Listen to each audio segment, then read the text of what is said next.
Alors là, bravo, hein. Je te connais pas, hein, mais si t'as honnêtement découvert le code à la sueur de ton cerveau, cette vidéo est pour toi.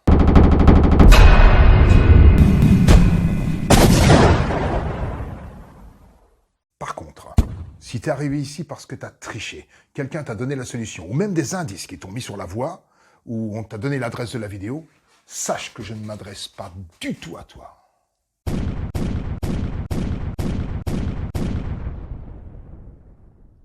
Donc, toi, qui as joué le jeu et percé le secret, t'as peut-être envie de me répondre que c'était facile.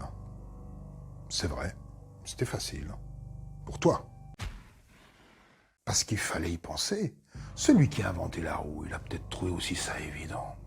Tout est facile pour celui qui sait y faire. Le dépanneur qui jette un œil au truc qui va pas et 3 secondes après, il donne le petit coup de tournevis qui va bien et hop, il y a tout qui marche. Pour lui, c'est la routine. Mais ses clients, il leur sauve la mise. Ton cerveau, c'est ton outil. Enfoncer un clou, c'est facile.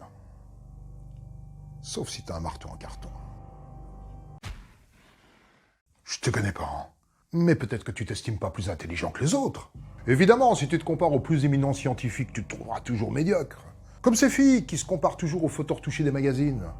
Ok, tu viens pas de passer un test de QI de 3 heures. On est d'accord. Je dis pas que t'es un génie. Je dis juste que t'as résolu une énigme qui n'est pas donnée à tout le monde, c'est tout. Tu connais l'effet Dunning-Kruger?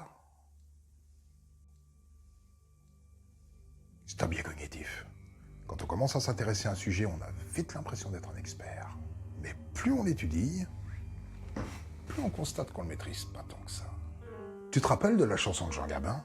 À la fin de sa vie, tout ce qu'il sait, c'est qu'on sait rien. Je sais qu'on ne sait jamais. Alors que c'est à ce moment-là qu'il en sait le plus, finalement. T'as pas l'impression d'être un peu comme lui, des fois?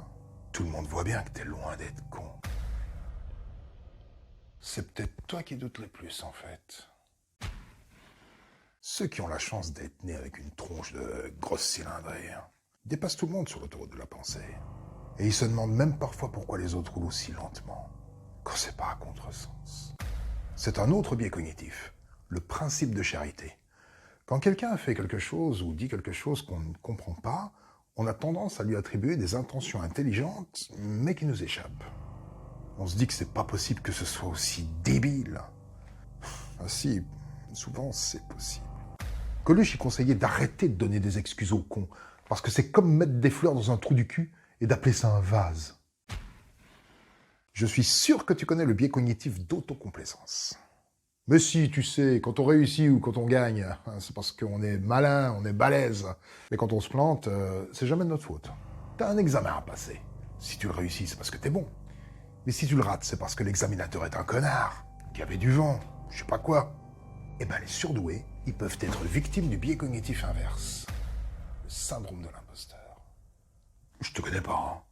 Mais peut-être que tu penses que tu as résolu l'énigme parce qu'elle est vraiment trop simple. Ou alors tu as eu de la chance de penser à la bonne solution un peu par hasard. Eh ouais, hein.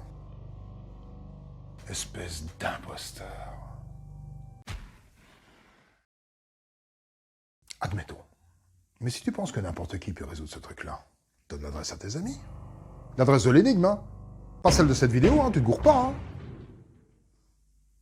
Puis tu regarderas un peu qui c'est qui arrive. À mon avis, ce sera plus ou moins ceux que tu pressens déjà maintenant. Comme par hasard. Attention, très important.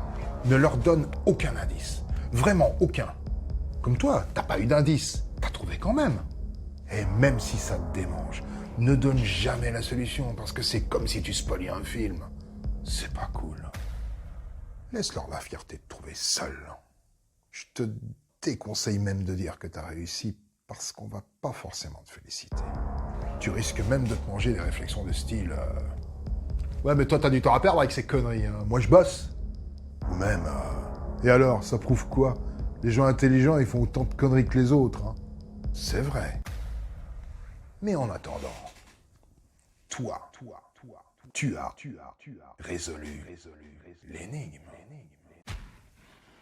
Et si tu veux expliquer comment t'as trouvé, indique-le en commentaire de cette vidéo, qui se mérite.